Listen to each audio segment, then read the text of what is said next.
కదా.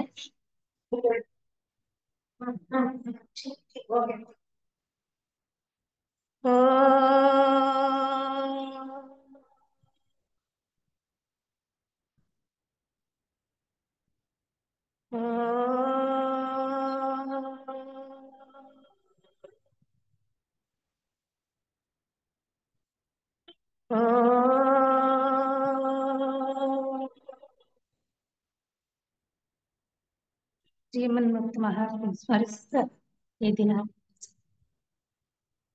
ఈరోజు మనస్సు బంధనకో విడుగడకో అనే గ్రంథం నుండి ఇది లేఖకు వస్త్రది వాళ్ళు దాంట్లో నుంచి మనస్సు బంధనకో విడుగడకో అనే టాపిక్ ని తీసుకున్నాము. దాని గురించి తెలుసుకునే ప్రయత్నము చేస్తాం. ಮನಸ್ಸು ಬಂಧನಕ್ಕೋ ಬಿಡುಗಡಕ್ಕೋ ಎನ್ನುವ ಈ ವಿಷಯವು ಅತಿ ಮಹತ್ವದ್ದು, ಮೂಲಭೂತವಾದುದು ಮತ್ತು ತುಂಬಾ ಗಹನವಾದುದಲ್ಲದೆ ఆధ్యాత్మికత అడిపాయవాಗಿದೆ. దీని గురించి తెలుసుకుందాం. మనుష్య అంటే మనస్సు ఉన్నవాడు అని అర్థం. ఈ మనస్సు ద్వారానే ఈ జగత్ అనేది సృష్టింపబడింది. ఈ సృష్టిలో మనమంతా మనుషులము. కానీ ప్రతి ఒక్కరు కూడా మన మనస్సు బంధనక్కో విడుగడక్కో అనే మనంతకు మనమే క్వశ్చన్ మార్క్ వేస్తాం. ఎప్పుడైతే క్వశ్చన్ మార్క్ వేసుకుంటామో అప్పుడు మనస్సును గురించి విచారం చేస్తాము. మనస్సు అంటే ఏమి, దాని స్వభావం ఏమి, దాని క్రియలు ఏమి, అవన్నీ మనము తెలుసుకుంటాము. ఆ విధంగా విచారం చేయాలి. ఇక్కడ మనస్సు అనే విషయము అతి మహత్వం. ఈ 4 చెప్తున్నారు. మనస్సు బంధనక్క విడుగడక, మనస్సు ఎందుకు మహత్వమైనటువంటిది, ఎందుకు మూలభూతమైనటువంటిది, ఎందుకు గహనమైనటువంటిది, ఈ 4 ఇక్కడ ఫస్ట్ లో మనం చదివినాం కదా. ఈ 4గిట్లో దానికి మహత్వద్దు అంటే ఎంతో శక్తివంతమైనటువంటిది. మనస్సుకి శక్తివంతం. మనస్సు అనే మనస్సుతో ఏదైనా సాధించగలుగుతాం. మనస్సే కాబట్టి అందుకని మనస్సుకి అంత శక్తి ఉంది కాబట్టి మహత్వమైనటువంటిది. మళ్ళా మూలభూతవాదదు అంటే ఈ సృష్టికి మూలము మనస్సు కారణం. తుంబ గగనవాద అంటే మనస్సు చాలా సూక్ష్మంగా ఉంటుంది, చలనశీలం కలిగి ఉంటుంది, ఎప్పుడు చలిస్తూనే ఉంటుంది. ఆ మనసును ఇంకా కొంచెము లోతుగా తెలుసుకునే ప్రయత్నం చేసినామంటే మనసులో 4 రకాల ఆయామములు ఉంటాయి. ఇది జీవన కళ అనిపిస్తుంది. అరివు, మనసు యొక్క స్థితులు, అరివు, గ్రహికే, వేదనే, ప్రతిక్రియ. ఈ 4 ఒకే సెకండ్లో 4 చేసేస్తున్నట్ట మనసు. అందుకే దానికి శక్తివంతమైనది, గహనమైనటువంటిది అని చెప్పిండేది అందుకోసం. ఇప్పుడు ಅರಿವು ಅಂದ್ರೆ ಇರುವುದನ್ನು ಅರ್ಥ ಮಾಡ್ಕೊಳ್ಳೋದು, రిజిస్ట్రేషన్ చేసేస్తుంది. ఫలాంది అనేది అరివు అంటే రిజిస్ట్రేషన్. ఒక వస్తువుని చూస్తానంటే ఇది ఫలాంది అనేసి రిజిస్ట్రేషన్ చేసేస్తుంది. గ్రహికే వాస్తవాన్ని గుర్తిస్తుంది. అది ఏమి, దాంట్లో ఏముంది అనేది ఆ వాస్తవాన్ని గుర్తిస్తుంది అనమాట. వేదనే దాని నుంచి మనకి వేదన అనేది ఉత్పత్తి అవుతుంది. మాడుతుంది అంటే ఉత్పత్తి. ప్రతిక్రియ మనకి ఇష్ట అనిష్ట రెండింటికి కూడా ప్రతిక్రియ మనస్సు చేస్తానే అంటున్నాం. అందువల్ల మనస్సు గహనవాదద్దు, శక్తివంతమైనదని చెప్పిండేది ఇందుకోసం అనమాట. ఇప్పుడు భగవద్గీతలో కృష్ణ పరమాత్మ చెప్తున్నారు, మనస్యేవ ಮನುಷ್ಯಾನ ಕಾರಣಂ ಬಂಧ ಮೋಕ್ಷಯ ಎಂದು ಗೀತೆಯಲ್ಲಿ ಹೇಳಲ್ಪಟ್ಟಿದೆ. మనస్సు ಎಂದರೆ ನೆನಪು అంటే జ్ఞాపకాలు, ఇచ్ఛాశక్తి కలిగి ఉంటుంది. ఉద్దేశ మనసులోనే ఉద్దేశాలన్నీ కూడా మనసులోనే ఏర్పడుతుంది, పుట్టాయి. అర్ధగ్రహికే అర్థాన్ని తెలుసుకునే ಆಲೋಚನೆ మనసు ఏం చేస్తుంది, ఆలోచన. ಮತ್ತು ಸಂಕಲ್ಪಗಳನ್ನು ಮಾಡುವ ಸಾಮರ್ಥ್ಯ ಎನ್ನುವ ಅರ್ಥವನ್ನು ಹೊಂದಿದೆ. మనస్సు అంటే జ్ఞాపకాలు, ఇచ్ఛ, ఉద్దేశము, అర్థ గ్రహించే శక్తి, ఆలోచనలు, సంకల్పాలని అన్నిటినీ చేసేంత సామర్థ్యము మనసుకి ఉంది. ಮನಸ್ಸು ಪ್ರಕೃತಿಯ ಒಂದು ಅದ್ಭುತವಾದ ಸೃಷ್ಟಿ. మనసు ఏం చేస్తే నేను అప్పుడే చెప్పలే అనుకోలే మన మదరే ఇది మనసుతోనే అద్భుతమైనటువంటి ఈ సృష్టి ఆవిర్భించింది.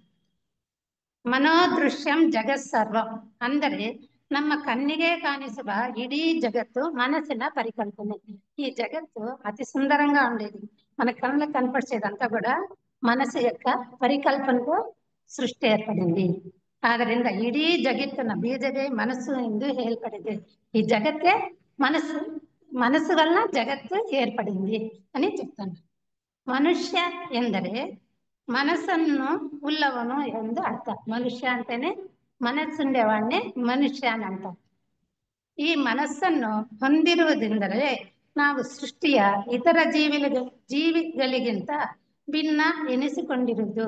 ఈ మనసు ఉండేదాని వల్ల ఇతర జీవుల కన్నా నేను వేరే అనేది తెలుసుకుంటాం అనమాట. మనం వేరే, జీవాలే ప్రాణికోట్లే వేరే, జీవాలే వేరే అనేసి మనము తెలుసుకోగలుగుతున్నాం. మనసు ఉండేదాని వల్ల తెలుసుకోగలుగుతాం. ಅಗೋಚರವಾದ ಈ ಮನಸ್ಸು ನಮ್ಮ ದೇಹದಲ್ಲಿ ಎಲ್ಲಿದೆ ಮತ್ತು ಹೇಗೆ ಕಾರ್ಯನಿರ್ವಹಿಸುತ್ತದೆ ಎಂದು ತಿಳಿದುಕೊಳ್ಳುವುದು ಅವಶ್ಯಕ. ఈ మనస్సు మన దేహంలో ఎక్కడుంది, మనసు ఏమేమి కార్యాలు చేస్తా ఉంది అనేది తెలుసుకునేది ముఖ్యమైనది. ఎందుకు అంటే మనసు బంధనకో విడిగడకో అని చెప్పినాం కదా.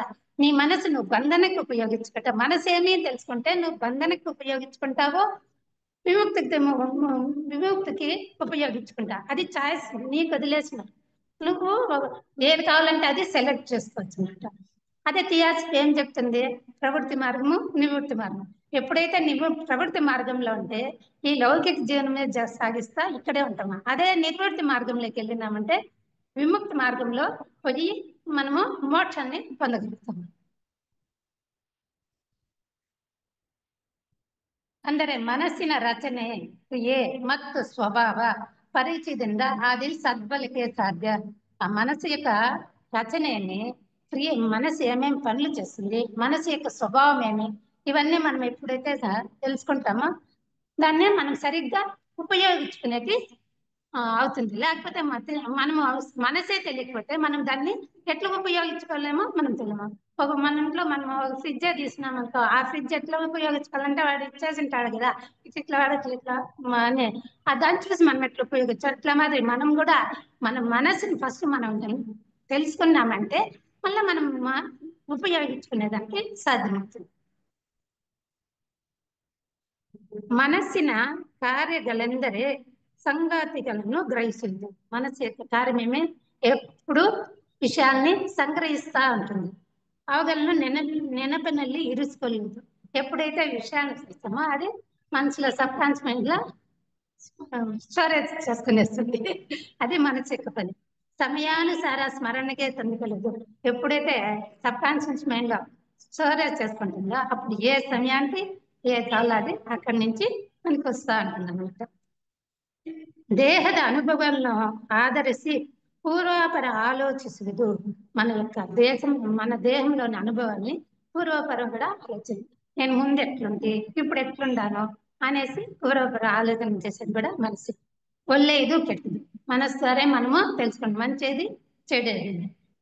హితవాదద్దు హైతవాదం, ఏది మనకి ఇష్టమైంది, ఏది ఇష్టం కాదు అనేది కూడా తీర్మానం చేసేస్తుంది.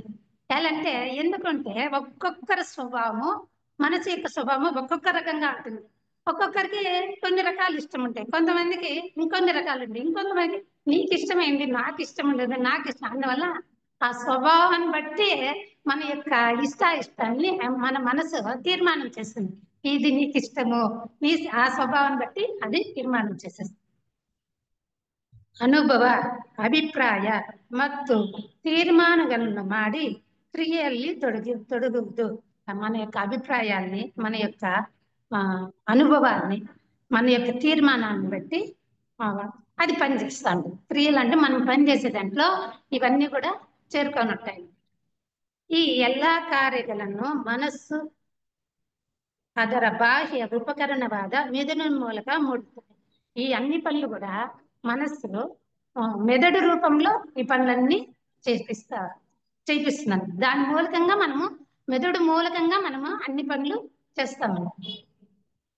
సామాన్యವಾಗಿ మనసు ಎಂತ ಕ್ಷಣ ಹೃದಯದ ಭಾಗವನ್ನು ಮುಟ್ಟುಕೊಳ್ಳುತ್ತೇವೆ. ಆ మనస్సు సామాన్యంగా మనస్సు ಹೃದಯ ಭಾಗನ್ನೇ ಮುಟ್ಟುಕೊಳ್ಳುತ್ತೆ ಎప్పుಡೋ ఒకసారి. ಅಂದರೆ మనస్సు హృదయದಲ್ಲಿದೆ ಎಂದು భావిಸುತ್ತೆ. మనమేమనుకుంటావో మనస్సే ఎప్పుడో ఒక్కసారి ఆ మనస్సు ఆ హృదయాన్ని స్పందిస్తుంది అనమాట.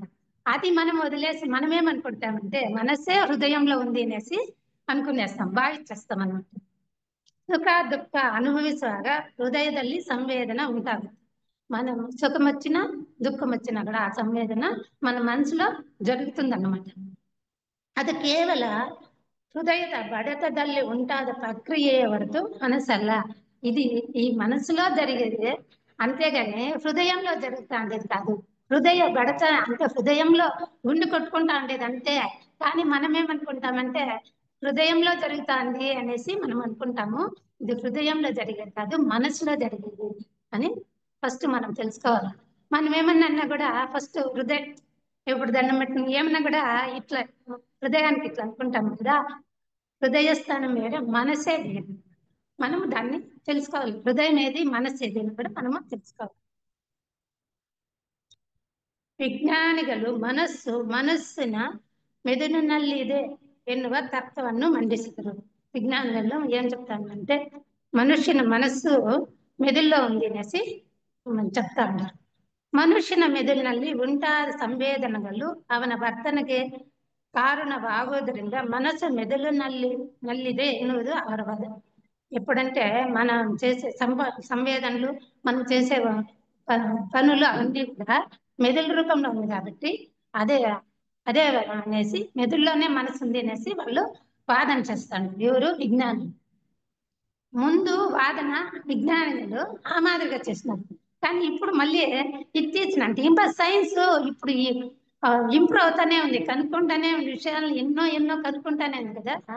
ఇప్పుడు ఫస్ట్ ఆ మెదడులోనే ఉంది మనసు అని చెప్తున్నారు. ఇప్పుడు ఏం చెప్తా ఉంటారంటే చూడండి, ಇತ್ತೀಚಿನ ಸಂಶೋಧನೆಗಳ ಪ್ರಕಾರ ಮನುಷ್ಯನ ದೇಹದ ಪ್ರತಿಯೊಂದು ಕೋಶದಲ್ಲಿದ್ದು ಅದು ಅವನ ವರ್ತನೆಗೆ ಮತ್ತು ವ್ಯಕ್ತಿತ್ವಕ್ಕೆ ಕಾರಣವಾಗುತ್ತದೆ ಎಂದು ಪ್ರತಿಪಾದಿಸಲಾಗಿದೆ.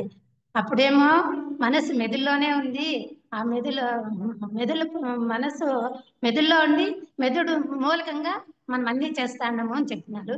ఇప్పుడు ఇంకా సంశోధన చేస్తే ఇప్పుడేమంటారంటే మనస్సు అనేది ప్రతి ఒక్క కోశంలోనూ ఉంది, ఫలాంతానా అని లేదు. అందుకే మనసు సూక్ష్మైంది, గహనవాద ధ్వని లేదు. అందుకే ప్రతి ఒక్క కోశంలోనూ ఉంది. ఒక స్థావన ఒక స్థిరంగా అంటే ఏదైనా ఒక స్థిరంగా అంటే దాన్ని మనం తెలుసుకోగలుగుతాము.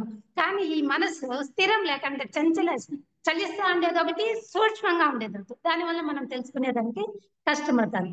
అందువల్ల వీళ్ళు ఏం చెప్తారంటే ప్రతి ఒక్క కోశంలో కూడా ఇది పనిచేస్తా ఉంది మనస్సు అనేది. అందుకే వ్యక్తిత్వానికి కారణవాగుతుంది ಎಂದು ప్రతిపాదిస్తారు. మన యొక్క మనిషి యొక్క వ్యక్తిత్వానికి మనసే కారణము. మనసు లేకపోతే వ్యక్తిత్వమే లే, మనసు వలన వ్యక్తిత్వము కారణమవుతుంది. థియాసఫీ సిద్ధాంత ప్రಕಾರ మనస్సు మనోలోಕದ రచనీయ వ్యాపారం. థియాసఫీ చెప్తుంది మనస్సు అనేది మనోలోకంలో పుట్టిండేది, రచింపబడిండేదంట. అక్కడి నుంచి మనము వ్యాపారం అంటే వచ్చేది పోయేది అన్ని జరుగుతూ ఉండేది. మన మనసు మనకు మనోలోకంలో రచించబడిండేది. దాని ద్వారా మనము ఈ భౌతిక శరీరంలో పనులు చేస్తా ఉన్నాం అన్నమాట.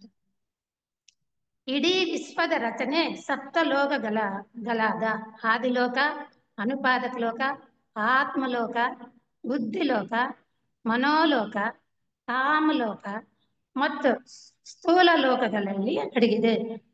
ఈ థియాసఫీ సాహిత్యంలోనే మనకి క్లియర్ గా చెప్పినారు అనమాట.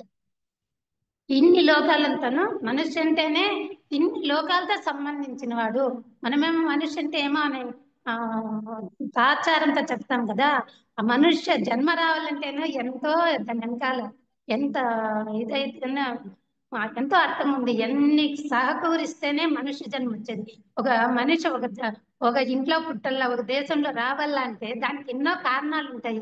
వాళ్ళ ఆ మనసు యొక్క స్వభావాన్ని బట్టి, వాళ్ళ దీన్ని బట్టి ఆ తల్లిదండ్రులు కర్మదేవతలు ఎవరి ఇంట్లో ఈ జీవి పుట్టల్లా, ఈ మనిషి పుట్టల్లా అని చెప్పండి. ఇవన్నీ కూడా ఆలోచన చేసి మనల్ని అక్కడ పుట్టిస్తారు. మనం అనుకుంటాము ఏమో ఏం లే అని అనుకునే ఈ దేహాన్ని ఈ జీవితాన్ని మనము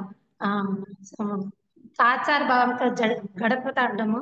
ఎప్పుడైతే ఇవన్నీ మనం తెలుసుకున్నామంటే మన జీవితానికి ఎంత విలువైంది, మనం ఎట్లా జీవించాలా, మనం ఎందుకు వచ్చినామో, మనం మళ్ళీ ఎక్కడికి పోవాలా, బంధన విడిగడిక బంధనకు అని చెప్పాలి. ఆ మాదిరి మనము ఎట్లా చేస్తే మనం మళ్ళీ ఎక్కడి నుంచి వచ్చినామో అక్కడికి పోగలుగుతాం అనేది అన్నింటి కూడా తెలుసుకోవాలి. అందువల్ల ఈ 7 లోకాలతో సంబంధించి మనము మనిషిగా ఉండము. ಕಾಮಲೋಕ ಮತ್ತು ಸ್ಥೂಲ ಲೋಕದಲ್ಲಿ ಅಡಗಿದೆ. ಜೀವಿಯ ಉಗಮ, ವಿಕಾಸ, ಕರ್ಮ, ಪುನರ್ಜನ್ಮ, ಬಂಧನ, ಬಿಡುಗಡೆ ಎಲ್ಲವೂ ಈ ಸಪ್ತಲೋಕಗಳ ರಚನೆಯಲ್ಲೇ ఆవిర్భావಗೊಂಡಿದೆ. చూడు, మనం జీవనము వికాసం చెందాలన్నా, కర్మలు చేయాలన్నా కూడా, పునర్జన్మ తీసుకోవాలన్నా, మనం బంధింపబడాలన్నా, బంధ విముక్తి కావాలన్నా, విడుదల అంటే బంధం, ఇవన్నీ కూడా ఈ సప్తలోకాల్లోనే రచనమయ్యి ఆవిర్భించింది అనేసి వాళ్ళు చెప్తారు. ಪ್ರತಿಯೊಂದು ಲೋಕವು ತನ್ನದೇ ಆದಂತಹ ವಿಶಿಷ್ಟವಾದ ಭೌತಿಕ ద్రవ్యಗಳಿಂದ రచన. ప్రతి ఒక్క లోకం కూడా విశిష్టమైన భౌతిక ద్రవ్యంతో రచన అయింది. ఒక్కొక్క లోకము ఆ ఆ ద్రవ్యాలతో రచింపబడింది.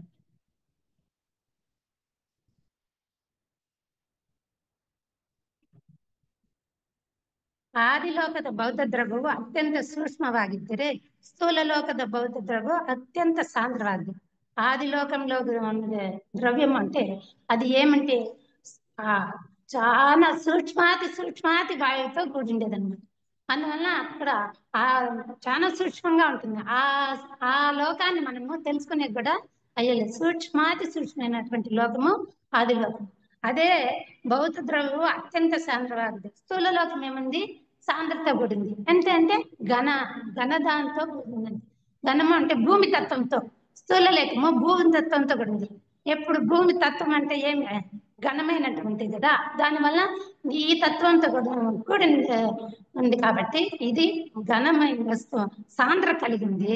అది సూక్ష్మ సాంద్ర కలిగింది. ఇది ఘన ద్రవంతో సాంద్రతతో కలిగి ఉంటుంది ఈ లోకం. ಅಲ್ಲದೆ ಪ್ರತಿ ಲೋಕವು 7 ಉಪಲೋಕಗಳಿಂದ ಕೂಡಿದ್ದು. ఈ ప్రతి ఒక్క లోకం కూడా 7 ఉపలోకాలతో రచింపబడింది అన్నమాట. అది ఏవేవంటే ఒక్కొక్క లోకంలో 7 ఉపలోకాలు ఉన్నాయి. ఆ మాదిరి 7 లోకాలు, ఒక్కో లోకంలో 7, అట్లా 7 లోకాలు అంటే 7 49 ఉపలోకాలతో ఈ ఈ 7 లోకాలు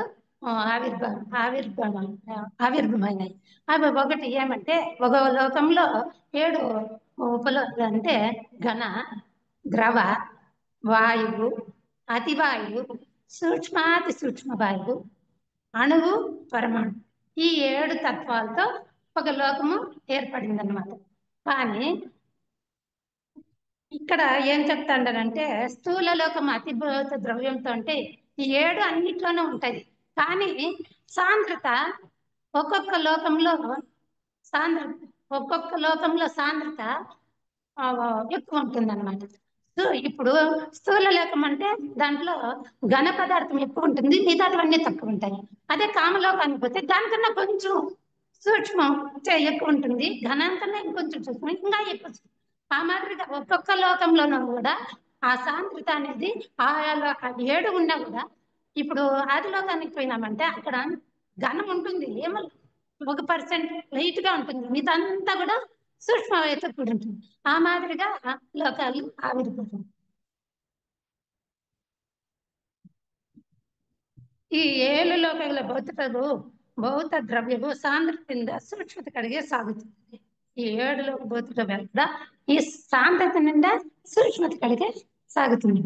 ఇది మనకి ఎట్లాలంటే మనం ధ్యానం చేస్తా అంటే మనం ఈ స్థూల లోకం అంటే ఈ భూమి తత్వంలో మనం ఈ దేహాన్ని కూర్చోబెట్టినాం. ధ్యానం చేస్తా ఏం చేస్తామో మన ప్రజ్ఞ స్థూల లోకానికి పోతుంది, సూక్ష్మ లోకానికి పోతుంది అన్నమాట. ఆ మాదిరిగా ఇది జరగాలంటే ధ్యానంలో జరుగుతుంది. మనము ధ్యానము ప్రతిరోజు విడకుండా చేస్తా ఉంటే మన ప్రజ్ఞ మనకు తెలియకుండా, చూడండి ధ్యానం బాగా చేసే వాళ్ళకి ఏమి సౌండ్స్ మంచి చెడ్డ ఏమీ తెలియదు. అసలు వాళ్ళకి ఈ దేహం అన్నట్టే తెలియదు. తేలికైపోయి ఉంటుంది. వాళ్ళు అప్పుడు సూక్ష్మ లోకంలో ప్రవేశించారు. ఆ మాదిరి ఇది మనం తెలుసుకోవాలంటే మనము దినము ధ్యానం చేస్తా ఉంటే మన ప్రజ్ఞ కూడా సూక్ష్మ లోకాలకి పోతుంది. ఈ స్థూల దేహంలో ఉండి ఈ భూమి తత్వంలోనే ఉండి ఈ ఘన పదార్థంలోనే ఉండి మనము ఆ సూక్ష్మ లోకాలకి ಪ್ರಯಾಣ చేసేదానికి ಸಾಧ್ಯವಿದೆ. ಸಂಚರಣ ಪ್ರಕ್ರಿಯೆಯಲ್ಲಿ ಮನುಷ್ಯನು ಆದಿಲೋಕದಲ್ಲಿರುವ ಈಶ್ವರನ ಒಂದು ಕಿಡಿಯಾಗಿ ಈ ಸಂಚರಣలో ఏమవుతాడంటే మనుషున ఆదిలోకం నుంచి ಒಂದು కిడి అనుపాదకుడు. ఫస్ట్ ఆదిలోకంలో ఈశ్వరుడు ఉంటాడు. ఆ అతని యొక్క ఒక కిడి ఒక అంశం వచ్చి అనుపాద లోకం వేసి దాన్నే మానాడు అంటారు, లేకపోతే పురుషాత్మ అని చెప్తారు. దాని నుంచి ಫಸ್ಟ್ ಇದು ಚದಿವೇಸ್ತಾನೆ. ಅನುಪಾದಕ ಲೋಕದಲ್ಲಿ ವಾಸಿಸುತ್ತಾನೆ. ಇದನ್ನು ಮಾನಾಡ್ ಅಥವಾ ಪ್ರಜ್ಞಾಂಶ ಎಂದು ಕರೆಯುತ್ತೇವೆ. ವಿಕಾಸದ ಹಾದಿಯಲ್ಲಿ ಈ ಮಾನಡ್ ಆತ್ಮಲೋಕಕ್ಕೆ ಇಳಿದಾಗ ಆತ್ಮ, ಬುದ್ಧಿ, ರೂಪ, ಮನಸ್ಸುಗಳೆಂಬ 3 ಅಂಶಗಳಿಂದ ಕೂಡಿದ ಜೀವಾತ್ಮನಾಗಿ ಕಾಣಿಸಿಕೊಳ್ಳುತ್ತಾನೆ. అనుపాదక లోకంలో పురుషాత్మ అది ఒక్క అంశము ఆత్మలోకానికి దిగుతున్నది అన్నమాట. ఆ ఆత్మలోకంలో దిగినాక ఆ అంశంలో ఆత్మ, బుద్ధి, రూపం, మనసు చేరితే అది జీవాత్మగా జీవాత్మగా దాని పేరు దాన్ని జీవాత్మ అని జీవాత్మగా కనపడుతుంది అన్నమాట. ಇವುಗಳನ್ನ ಒಂದು ಅಂಶము ಆತ್ಮಲೋಕದಲ್ಲಿಯೇ ಉಳಿಯುವುದರಿಂದ ಇದನ್ನೇ ಮನುಷ್ಯನ ಆತ್ಮ ಎನ್ನುತ್ತೇವೆ. ఇది అక్కడే ఉంటుంది. దాంట్లో నుంచి ఒక అంశము ఈ స్థూల లోకంలో మనుషులకు చేరినాక దాన్ని మనము ఆత్మ అని చెప్తాము. ఒక్కొక్క కిడి దిగుతా ఒక్కొక్క అంశము కిందికి జాగ్రత్త వస్తే మనం దీంట్లోకి వచ్చేలాగానే ఆ జీవాత్మలోని ఒక అంశము మనుష్య రూపంలోకి వచ్చిన దానికి మనము ಆತ್ಮ అని చెప్తాము. ಎರಡನೇದು ಬುದ್ಧಿಲೋಕದಲ್ಲಿ ವ್ಯಕ್ತವಾಗುವುದರಿಂದ ಇದನ್ನು ಮನುಷ್ಯನಲ್ಲಿರುವ ಬುದ್ಧಿ ಅಂತಸ್ಫೂರ್ತಿ ಅನ್ನುತ್ತದೆ. ఆత్మలోకం నుంచి ఒక అంశం బుద్ధిలోకానికి దిగినప్పుడు అది మనకి ఈ స్థూల దేహంలో అంతఃస్ఫూర్తి అని చెప్తాం. ఆ బుద్ధిలోకంలో అంశాన్ని మనము అంతఃస్ఫూర్తి అంతఃస్ఫూర్తి స్మరణలు ఎక్కడి నుంచి వస్తాయి? మన యొక్క మనసులో అంతఃస్ఫూర్తి నుంచి మన లోపల నుంచి వస్తాయి అన్నమాట. ಮೂರನೇದು ಮನಸ್ಸು. ಇದು ಮನೋಲೋಕದಲ್ಲಿ ವ್ಯಕ್ತವಾಗುತ್ತೆ. ಮನಸ್ಸು అనేది మనోలోకంలో వ్యక్తమవుతుంది. ಆದ್ದರಿಂದ ಮನುಷ್ಯ ಅಂದರೆ ಮಾನಾಡ್ ಅರೂಪಲೋಕದಲ್ಲಿ ಇವನೇ ಆತ್ಮ. ಮನುಷ್ಯ ಅಂದ್ರೆ ಅರೂಪಲೋಕಂలో ఉండే ఆత్మే బుద్ధి ಮತ್ತು మనసుల్లోనాగి జీవాత్మనే నెನೆసుకుంటూ కారణದಲ್ಲಿ ఇరుತ್ತಾನೆ. అంటేనే ఆ కారణ దేహంలో జీవాత్మగా కారణ దేహంలో ఉంటుంది. అని ఆ అంశం వచ్చి మన ఈ దేహాత్మలో చేరుకునే దానివల్ల దీన్ని మనం ఆత్మ అంటాము. కానీ మనము మోక్షం పొందాలంటే ఆ దానికి పోతేనే మనము మోక్షం పొందగలుగుతాం.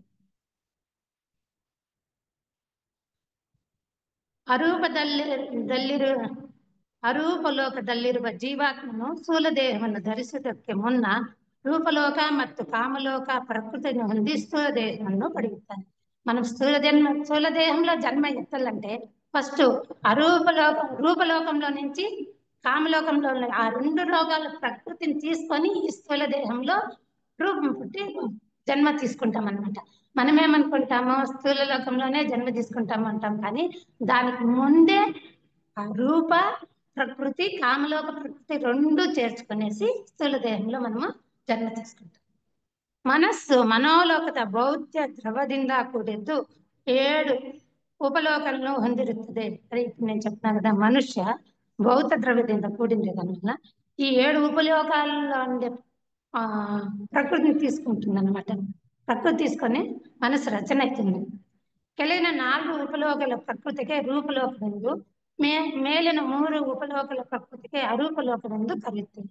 మనస్సులోనే ఇప్పుడు స్థూల లోకంలో 7 అట్లే ఉంటుంది, కామలోకంలో 7 అట్లే ఉంటుంది. ఈ మనోలోకం దాంట్లో 7 ఉపతత్వాలు ఉంటే 4 కిందికి దాన్నే 3 పైకి అన్నమాట. ఈ థియాసఫీ దీంట్లో ఏం చెప్తారంటే రూప మనసు అరూప మనసు అని చెప్తారు. అదే వేదాంత భాషలో అంటే అశుద్ధ మనసు శుద్ధ మనసు. ఈ 4ని అశుద్ధ మనసు అంటారు, ఆ 3ని శుద్ధ మనసు అంటారు. కానీ మనసులో ఈ 4 7 లోకాలు ఉపతత్వాలు ఉంటాయి. ఈ 4కి ఈ మాదిరిగా పిలుస్తాము. ఆ 3కి మనము ఆ మాదిరిగా ఎందుకంటే ఇట్లా విభజన చేస్తేనే మనము అర్థం చేసుకునేసి మనము ఏదైనా పని చేసినామా శుద్ధ మనసుతో చేస్తాండమా, అశుద్ధ మనసుతో చేస్తాండమా. శుద్ధ మనసు ఏమంటే పాజిటివ్ గా చేసేటంతా ఆలోచనలంతా శుద్ధ మనసు చేరింది. ఎప్పుడు నెగటివ్ గా ఆలోచనలు చేస్తామో అవంతా కూడా అశుద్ధ మనసు. మనము సరళంగా తెలుసుకునే దానికి వాళ్ళు విభజన చేసినారు అంతే.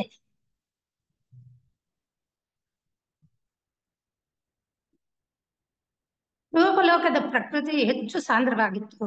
ಕಾಮಲೋಕದ ಪ್ರಕೃತಿಯಿಂದ ప్రభావితವಾಗುವುದರಿಂದ స్వార్థపరವಾಗಿತ್ತು. ఈ రూపలోక ప్రకృతి ఎక్కువ సాంద్రత కూడిందన్నమాట. అది చెప్తున్నా ఆయా లోకాలను బట్టి ఆ సాంద్రత ఏ లోకంలో ఎక్కువ ఏది ఉండాలో అది ఉంటుంది. ఇక్కడ సాంద్రత అంటే ఘన పదార్థం ఈ ఈ వాయువులు కొంచెం ఘనమైన భూమితత్వంతో ఉంటాయన్నమాట. ఈ 3 లోకాలు భూమి తత్వం ఎక్కువ ఉంటాయి, వాయుతత్వం అతి సూక్ష్మాతి వాయుతత్వాలు అవన్నీ తక్కువగా ఉంటాయి అన్నమాట. ఈ 3 కామలోక స్థూల లోకము, కామలోకము, రూప మనోలోకము 3 కూడా ఎప్పుడు భూమి తత్వంతో కూడిండే దాంట్లో ఘన పదార్థం. భూమి తత్వం అంటే ఘన పదార్థం. దానివల్ల ఇది ఎక్కువ సాంద్రత కలిగి ఉంటుంది. అవి మిగతా అన్ని కూడా సాంద్రత ఇది తత్వం ఘన పదార్థం తక్కువ ఉంటుంది, వాయుతత్వాలంతా కూడా ఎక్కువగా ఉంటాయి అని మనం అర్థం తెలుసుకోవాలి ఫస్ట్. అందువల్ల ఎప్పుడు ఘనం ఉంటుందో దాంట్లో స్వార్థం ఎక్కువ ఉంటుంది అని చెప్తాను. ఎప్పుడు సూక్ష్మత అంటే స్వార్థం తగ్గుతుంది. ఎప్పుడు ఘనంగా ఉంటుందో దాంట్లో స్వార్థం ఎక్కువ ఉంటుంది అని చెప్తాను. ಆಸೆ, ಆಕಾಂಕ್ಷೆ, ಅರಿಷಡ್ ವರ್ಗಗಳಿಂದ ಮತ್ತು ಅಹಂನಿಂದಲೂ కూడిరుತ್ತದೆ.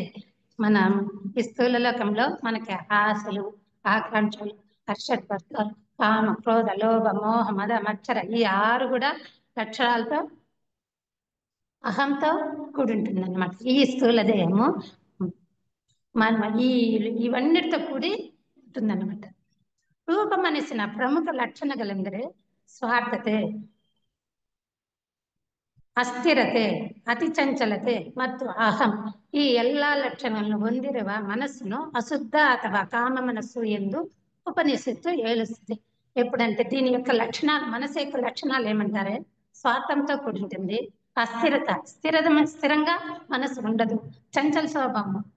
ఒక నిమిషం అది చెప్పలేదా, అప్పుడే నేను అది చెప్పలేదా, ఒక నిమిషంలోనే అది 4 రకాలుగా చేసేస్తుంది అని చెప్పలే. ఆ మాదిరిగా చంచల అహంకారం, అహంభావంతో నిండి ఉంటాను అనే లక్షణాలతో కలిగి ఉంటుంది.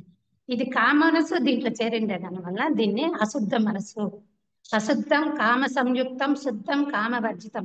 ఈ అశుద్ధమైన తో కూడింది ఈ సంయుక్తము, కామ సంయుక్తము ఎప్పుడైతే మనము శుద్ధంగా మార్చుకుంటాము, అదే ఇప్పుడు ఈజీగా కావాలంటే నెగిటివ్ థాట్స్ నుంచి పాజిటివ్ థాట్స్ మనం ఇప్పుడు మారినామంటే అప్పుడు ఏమవుతుంది, శుద్ధ మనసు అయిపోతుంది. ఇంకా ఈజీగా చెప్పాలంటే మనలో 2 ఉన్నాయి, అశుద్ధము ఉన్నాయి, శుద్ధము ఉన్నాయి. ఎప్పుడైతే మనం అశుద్ధాన్ని తీసేస్తా అంటే ఏమవుతుంది, శుద్ధమే నిలిచిపోతుంది అన్నమాట. శుద్ధాన్ని మనం ఏమి ప్రయత్నమే చేయక్కర్లా. ఎప్పుడు మనలో ఉండే చెడు అలవాట్లు, చెడు ఏమేమి ఉన్నాయో మనలో చెడ్డవన్నీ తీసేస్తే మిగిలేది శుద్ధమే. ఆ మాదిరిగా మనము చెడువన్నీ తీస్తా రావాలి, అప్పుడు శుద్ధమైపోతాము. ರೂಪ ಮನಸ್ಸನ್ನು 6ನೇ ಇಂದ್ರಿಯ ಎಂದು ಹೇಳುತ್ತಾರೆ. రూప మనసు అని 6వ ఇంద్రియం అని కూడా చెప్తారు. ఇంద్రియాలు ఎట్లా పనిచేస్తుందో మనసు కూడా అట్లా పనిచేస్తుంది అంటే దాన్ని 6వ ఇంద్రియం అని పిలుస్తారు. ಇಂದ್ರಿಯಗಳು ವಿಷಯಗಳ ಸಂಘವನ್ನು ಅಪೇಕ್ಷಿಸುವಂತೆ ಮನಸ್ಸು ಸಹ ಇಂದ್ರಿಯಗಳಿಗೆ ಗೋಚರವಾಗುವ విషయాలనే గుర్తు యోచిస్తుంది. ఇంద్రియాలు ఏం చేస్తుంది, విషయాన్ని సంగ్రహిస్తుంది. ఆకర్షణ, ఇంద్రియాలు ఏం చేస్తుంది, ఆకర్షిస్తుంది. దాని చేతకి మనసు కూడా చేసి ఆ విషయాల గురించే యోచించేస్తుంది. మనం ఇప్పుడు సపోజ్ మైసూర్ పాక్ తినల్లా అని అనుకుని చూసింది అనుకో, ఏమి ఇంద్రియం చూస్తుంది, అప్పుడే అనిపిస్తుంది ఈ మనసు ఇంద్రియంలో చేసి అది తీసుకొని తినేంత వరకు ఆ ఆశ తీరేంత వరకు మనల్ని ప్రేరేపణ చేస్తుంది అన్నమాట ఈ మనసు. ఇంద్రియాలు ఏమున్నా చూస్తాయి, వింటాయి, ఆస్వాదిస్తే అన్ని చేస్తాయి. కానీ దానికి మనసు చేర్చుకొని మనసు మనకి ఎట్లా కావాలంటే అట్లా మనల్ని ఒక ఆట ఆడిస్తుంది మనసు. అందుకనే మనసును కోతి స్వభావం అని కూడా, మనసుకి కోతి స్వభావం అని కూడా చెప్తారు. కోతి లాంటిది, కోతి స్వభావం లాంటిది చెప్తారు. ಸಾಮಾನ್ಯವಾಗಿ ಮನಸ್ಸು ಇಹಲೋಕದ ವಸ್ತು ಮಸ್ತು ವಿಷಯಗಳ ಅಧಿಕಾರ ಐಶ್ವರ್ಯ ಹೆಸರು ವಿವಿಧ ಭೋಗಗಳು ಸ್ವರ್ಗ ಪ್ರಾಪ್ತಿ ಪುಣ್ಯ ಪ್ರಾಪ್ತಿ ఇత్యాదిಗಳನ್ನು కురితి చింతిస్తుంది. ఎప్పుడు కూడా ఇహలోకంలో అంటే మనం భౌతిక లోకంలో, ఈ లోకంలో ఎంతసేపున విషయాలు కావాలా, మనసుకి అధికారం కావాలా, ఐశ్వర్యం కావాలా, కీర్తి కావాలా, భోగాలంటే సుఖాలు అనుభవించటం కావాలా, స్వర్గప్రాప్తి కావాలా, పుణ్యప్రాప్తి కావాలా, ఇవన్నీ కూడా పుణ్యం కావాలా, స్వర్గం పొందాలా, ఇవన్నీ కూడా చేస్తా వస్తుంది అనమాట. వాటి గురించే చింతన చేస్తా ఉంటుంది. ఎప్పుడు ఈ రూప మనస్సు పని ಅದನ್ನమాట. ಧ್ಯಾನ ಕಾಲದಲ್ಲಿಯೂ ಸಹ ಅದು తనకి ಬೇಕಾದ వస్తువుల సుత్తలే హరితాడుతుంటే మనం ధ్యానం చేసినా కూడా ఎందుకు మనకి ఇలాంటి ఆలోచనలే వస్తాయి అంటే మన మనసు ఎంతసేపు 100% మనం విషయ భోగాల మీదే మనసును పెట్టేసి నేను 10 నిమిషాలు ధ్యానం చేస్తానంటే ఉంటుందా? ఆ మనసుని మనము ఆ విషయాలకి అంటుకోకుండా ఉండాలి. మనకి ఏ విషయం కావాలనో దానికి స్పందించేట్టుగా మన ఇంద్రియాలకి మనకి ఏ విషయాలు కావాలో దానికి స్పందించేట్టుగా మన మనసును పెట్టుకున్నామంటే అప్పుడు మనం ధ్యానం చేయగలం. మనం ఎంతసేపు అయినా భోగ భాగ్యాలలోనే ఉండిపోయేసి నేను ధ్యానం చేస్తాను అంటే ఆ మనసు ఉంటుందా, అదే ఆలోచనలే మనకి వస్తాయి. కానీ కారణం ఏమంటే మనము దేన్ని అంటుకొని ఉంటామో అవే మనకి ఆలోచనలు ధ్యానంలో వస్తాయి. నువ్వు మంచిది ఆ మంచి ఆలోచన చేయి, లేదంటే మంచి సద్గుణాలను ఆలోచించు, అప్పుడు నీకు ఆ సద్గుణాలే ఆ ధ్యానంలో వస్తాయి. ఆ సద్గుణం గురించి నేను ఆలోచిస్తావు కానీ వేరేటి రావు. మనం దేనికి మనసు ప్రిపరేషన్ ఇస్తాం దాన్ని బట్టి మనకి అలాంటివి వస్తాయి అనమాట. మన మనసుకి ఏం చేస్తామో దాన్ని బట్టి మనకి వస్తాయి. ಅದಕ್ಕಾಗಿಯೇ ರೂಪ ಮನಸ್ಸನ್ನು ಕಪಿಗೂ ಮತ್ತು ಭ್ರಮರಕ್ಕೂ ಹೋಲಿಸಿದ್ದಾರೆ. అందుకే ఈ రూప మనస్సాన్ని కోతికి భ్రమరం కూడా ఒక్క నిమిషం కూడా ఒక్క తాను కూడా ఉండదు, అది ఎగురుతానే ఉంటుంది. ఆ మాదిరిగా మన మనసు కూడా ఒక చోట స్థిరంగా ఉండనేది, చంచలం పోతానే ఉంటుంది అన్నమాట. మనసు ఒక తానుగా ఉండదు. ಈ ರೂಪ ಮನಸ್ಸು ಅಸ್ಥಿರತೆಯನ್ನು ಹೊಂದಿದ್ದರಿಂದ ಯಾವುದನ್ನು ಆಮೂಲಕವಾಗಿ చింతించదుల. ఎప్పుడైతే ఈ రూప మనస్సు ఎప్పుడు స్థిరం లేదో ఏ విషయాన్ని కూడా ఆమూలగ్రంగా అంటే మూలానికి పోయి తెలుసుకొని చింతన చేయదన్నమాట. ఎందుకంటే ఎప్పుడైతే మనసు స్థిరంగా ఉంటేనే దాని గురించి మనము చింతన చేయగలం. ఎప్పుడైతే మనసు స్థిరంగా లేదో అప్పుడు దాని గురించి మనము మూలానికి పోయి దాని స్వభావం తెలుసుకునేకి సాధ్యం కాదు. ಸಾಮಾನ್ಯ ಮನುಷ್ಯರು ಸಹಜವಾಗಿ ರೂಪ ಮನಸ್ಸಿನ ಬಂಧನಕ್ಕೊಳಗಾಗುವುದರಿಂದ ಅದನ್ನು ನಿಗ್ರಹಿಸುವ ಬದಲು ಅದು ಹೇಳಿದಂತೆ ವರ್ತಿಸಲು ప్రారంభిಸುತ್ತಾರೆ. సామాన్య మనుషులు అంటే మనకు వాళ్ళందరము మనమంతా ఇంకా సామాన్య మనుషులమే, మనం ఇంకా తెలుసుకుంటా ఉంటాము ఆ అంతస్తుకి. అందువల్ల మనల్ని గురించి చెప్తా అంటారు.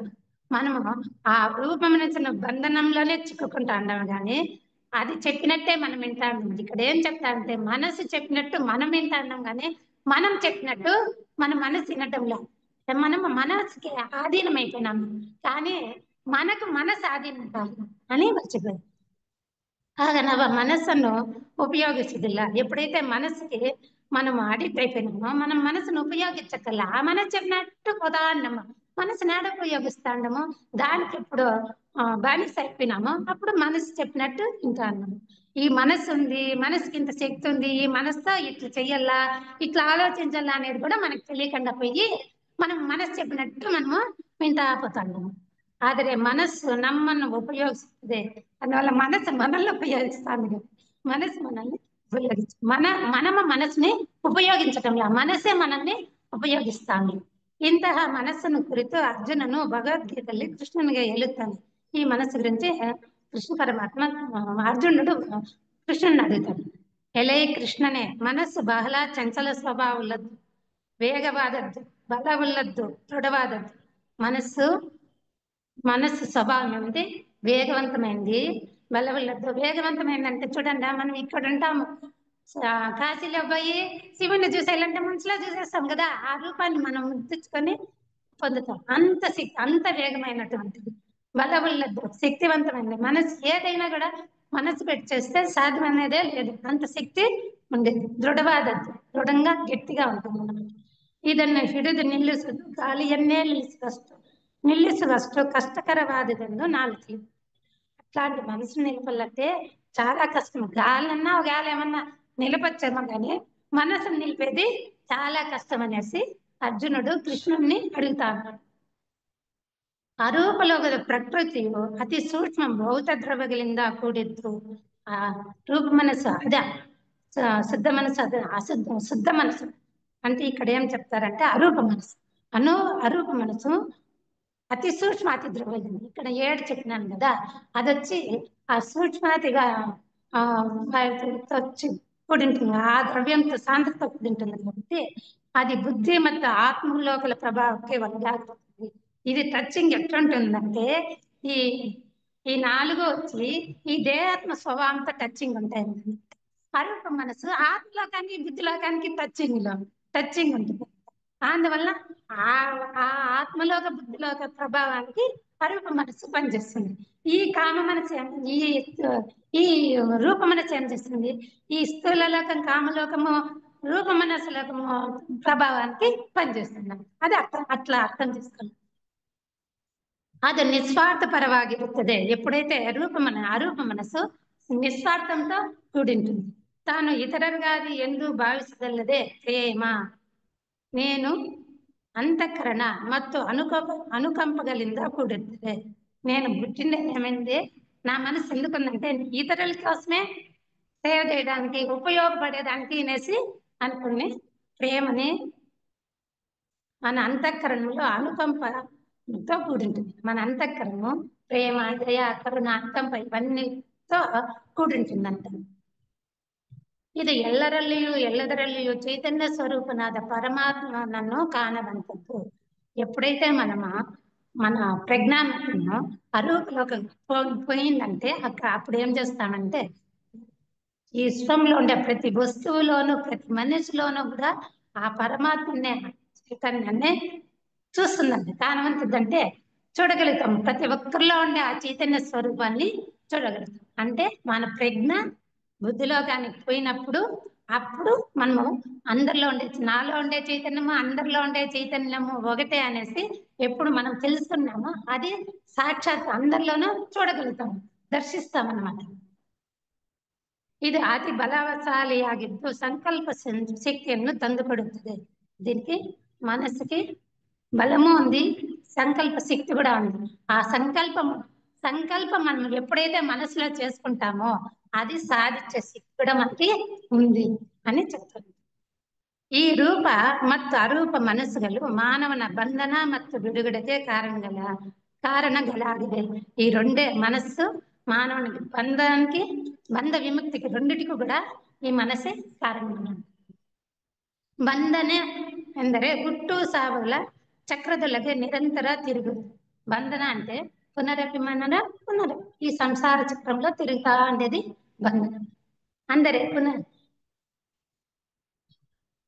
ಚಂಚಲವಾದ ಸ್ವಾರ್ಥಪರ ಅಸ್ಥಿರ ಮನಸ್ಸು ಯಾವಾಗಲೂ ಭೌತಿಕ ಸುಖಗಳೆಡೆಗೆ ఆకర్షించబడుదರಿಂದ బంధనకొలగాగుతుంది. మన మనసు చంచలమైనది కదా, స్వార్థంతో కూడింది అంటే ఎప్పుడు కూడా భౌతిక సుఖాలకే ఆకర్షిస్తా పడతా ఉంటుంది. ఎప్పుడు భౌతిక సుఖాలకి ఆకర్షణమైనామంటే బంధంలో ಬಂಧಿಸಬಡಿ ఉంటాయి. ಇದು ರೂಪ ಮನಸ್ಸಿನ ಪ್ರಭಾವದಿಂದ ನಾವು ಮಾಡುವ కర్మಗಳಿಂದ ఉంటాగుతుంది. మనం రూపవశ ప్రభావంతో మనం చేసే పనులన్నింటిలో కూడా మనం చేసే కర్మలన్నీ కూడా బంధంతో చేస్తామన్నమాట.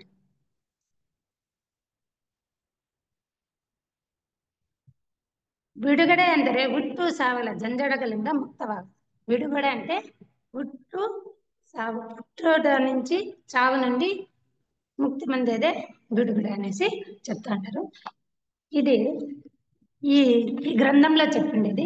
మనము నిత్య జీవనంలో మనము బంధన అంటే ఏమి, బిడుగుడు అంటే ఏమి, మనము దేంట్లో బంధింపబడుతున్నాము అనేది ఫస్ట్ మనం తెలుసుకుందాము. బంధన అంటే ఏమో తెలుసుకుంటే మళ్ళీ ముక్తి పొందేదానికి సాధ్యమవుతుంది అనమాట. అందువల్ల ఫస్ట్ బంధన అని మనము నిత్య జీవితంలో ఇప్పుడు ఇప్పుడు ఇప్పుడు మట్టంలో మనము ఎక్కడెక్కడ మనం బంధంలో చిక్కుకుంటాం అనేది కొంచెం వివరంగా తెలుసుకున్నాము. మనసు విషయాలు మనము విషయాలలో బంధంలో బంధింపబడిపోతున్నాము. ఎందుకు అంటే మంచి విషయాలుగా విచారించకుండా ఇప్పుడు అనవసరం మాటలు మాట్లాడేస్తాం.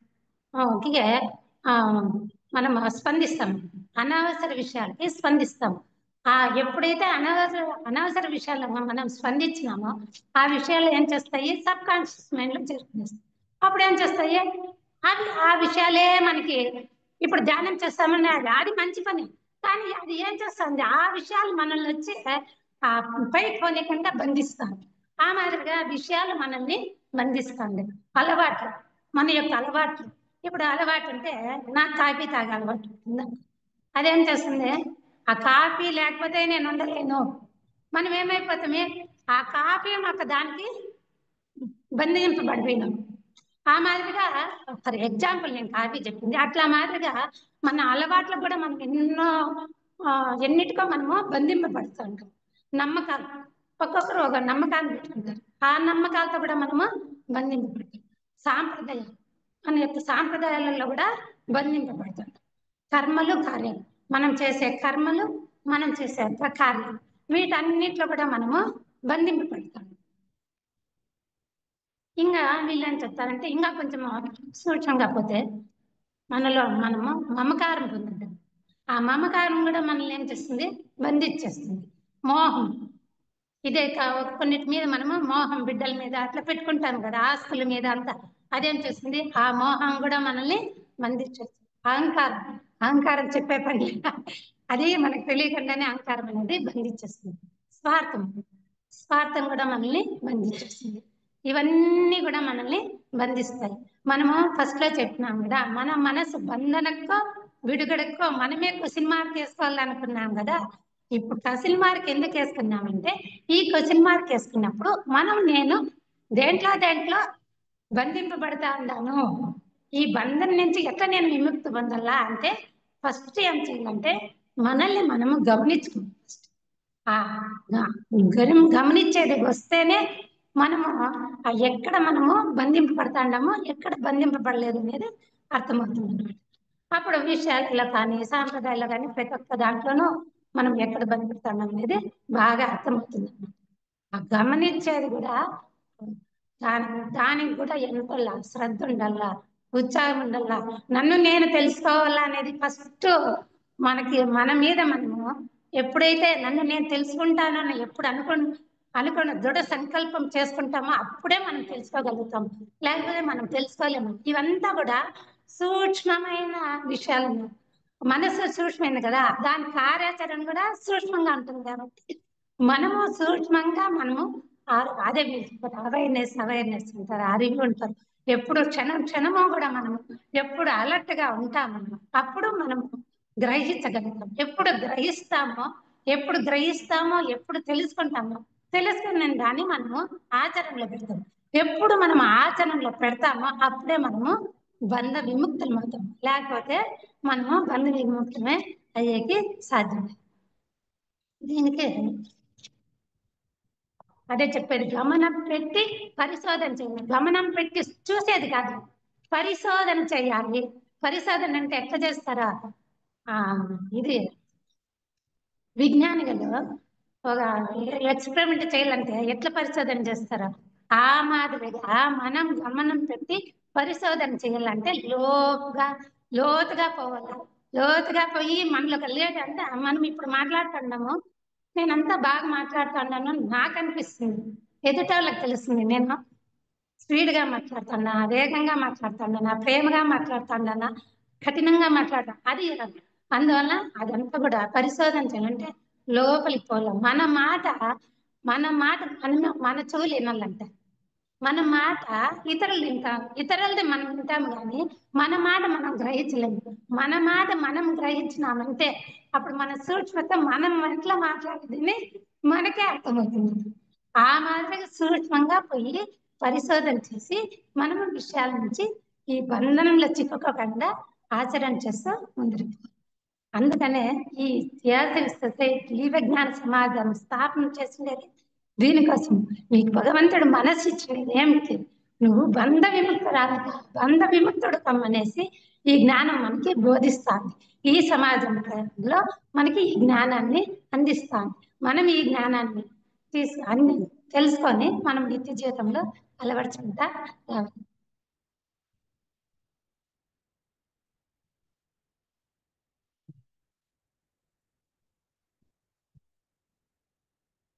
చూడండి, ఇంకా సులభంగా చెప్పాలంటే మన చేతిలో ఒకటి ఏమన్నా ఉంది, పట్టుకుంటే బంధన, వదిలేస్తే విడుదల, విముక్తి. ప్రతిదాన్ని మనము పట్టుకొని పట్టుకొని పట్టుకొని ఒక చిన్న విషయమే కానీ ఎవరన్నా ఒక మాట అనలేదు అందులోనే దాన్ని పట్టుకునేస్తాం. పట్టుకొని వాళ్ళు అట్లండి ఇట్లండి దాన్ని సాగదీస్తామనంత. చూడ పట్టుకోకండి అంటే ఏమో వాళ్ళకి ఏం బాధ అయినా ఏమో వాళ్ళు ఆ మాట అండి వాళ్ళు అట్లా అట్లా మనసు ఉండేవాళ్ళు కదా, అట్లా స్వభావం వాళ్ళు కాలేదు కాదని మన మనసుకి చెప్పుకునేసినాం అనుకో మనం పట్టుకో. ఎంత ఈజీనా చూడండి. పట్టుకుంటే బంధన, వదిలేస్తే బంధ విముక్తి. అదేమిటి ఎప్పుడైతే ఇంకా ఈజీగా చెప్పాలంటే ఇదే మోక్షం. ఎప్పుడైతే వదులుతా వస్తామో అదే మోక్షం, ఎప్పుడైతే పట్టుకుంటామో అదే బంధం. ఈ రెండు తెలుసుకున్నామంటే మనని సులభంగా దీనికి నాకు తెలిసిండేది నేను సులభంగా చెప్తాను. అది ఒకటేనో ఈ సొసైటీలో ఏమంటే ఒకరు చెప్పిందే నమ్మల్లా అని లేదు, ఇట్లే నడుచుకోవాలని లేదు. స్వేచ్ఛ ఇచ్చేసినారు. నీకు ఎట్లా కావాలి నువ్వు తీసుకో, నీకు ఎట్లా కావాలంటే నీ నిత్య జీవితంలో నువ్వు వెళ్ళవచ్చు. కానీ నువ్వు బంధింపబడు, నువ్వు ముక్తి మార్గం చెందాలి. నువ్వు ఎందుకు వచ్చినావు? ఆ భగవంతునే అక్కడి నుంచి ఇక్కడికి వచ్చినాము, మళ్ళీ మనం ఏం చేయాలా? అక్కడికే చేయాలి. అదొక్కటే మన గురి. భగవంతుని వికాసము అంతే, భగవంతుడి యోజన అదే.